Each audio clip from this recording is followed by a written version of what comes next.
నీకేం తక్కువ చేసావని ఈ వెధవ పని చేసావు? అన్నా వద్దన్నా, వదిలే అన్నా. కొట్టిందెవరు? మీ మామయ్యగా? ఎందుకు బుర్ర పాడు చేసుకుంటున్నావు కృష్ణ? చిన్న వయసులో ఎవరైనా తల మీద కొట్టారంటే అది పెద్దగా నొప్పి అనిపించదు. అదే పెద్దయిన తర్వాత అనుకోకుండా ఎవరైనా కొంచెం టచ్ చేసినా సరే అంతే, లోపలున్న మగాడు లేచిపోతాడు. సుబ్బు సార్, నేనేమైనా పక్కింటి నగలు నమ్మేశానా? అది అమ్మడం అనరు, దొంగతనం అంటారు. మీ మామ అన్నీ నీకు ఇచ్చాడుగా, ఇంకా నీకెందుకు డబ్బు? బిజినెస్ చేయడానికి. కృష్ణ, ఈ రోజుల్లో డబ్బు సంపాదించడం చాలా ఈజీ. అది నీలాంటి బ్యాక్గ్రౌండ్ ఉన్నవాడికి. ఊర్లో ఉన్న మంచి పేరు, మన భూములు చిటికేసి లోపలే మన కోట్లలో డీల్ చేయగలం. నా దగ్గర ఒక కెమికల్ ఫ్యాక్టరీ ప్రపోజల్ ఉంది. పొలానికి ఎరువు వేయాలంటే విషం వేస్తానంటావేంట్రా? చూడు, మన ఊరికి ఏ ఫ్యాక్టరీ అక్కర్లేదు. దానికి నేను ఖచ్చితంగా ఒప్పుకోను, గుర్తు పెట్టుకో. నా భాగం నాకు ఇచ్చేస్తే నా బిజినెస్ నేను చేసుకుంటాను. భాగమా? ఏం భాగమయ్యా? కుడి చేతిలో ఉన్నది ఎడం చేతికి రాసివ్వగలమా? ఈ ఆస్తి అంతా నీదే కదా, అలా మాట్లాడకూడదు బాబు.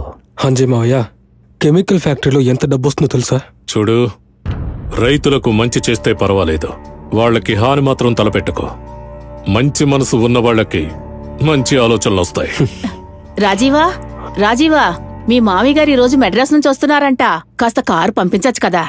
అంజయ్య, నువ్వు కారు తీసుకుని స్టేషన్కి వెళ్ళు. అలాగే అమ్మా. లక్ష్మి, కృష్ణకి స్నానం చేయించావమ్మా? చూడు, నేనే స్నానం చేయలేదు. నేను స్నానం చేసే వస్తాను.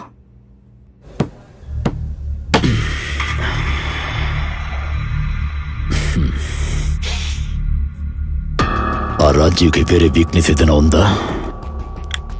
గురు, సరోజ ఫోను. ఏంటంట? మసాజ్ చేసుద్దంట.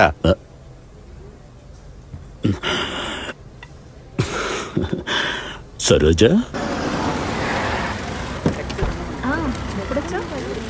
నమస్కారం. ఏంట్రా ఇది? తప్పుడు బిల్లులు రాస్తావా? అరే, సూర్య అంటే వాడే. ఏంటిది అంటున్నా? బద్మాష్, రారా ఇటు. ఇదెలా వచ్చింది? ఏం సార్, బాగున్నారా?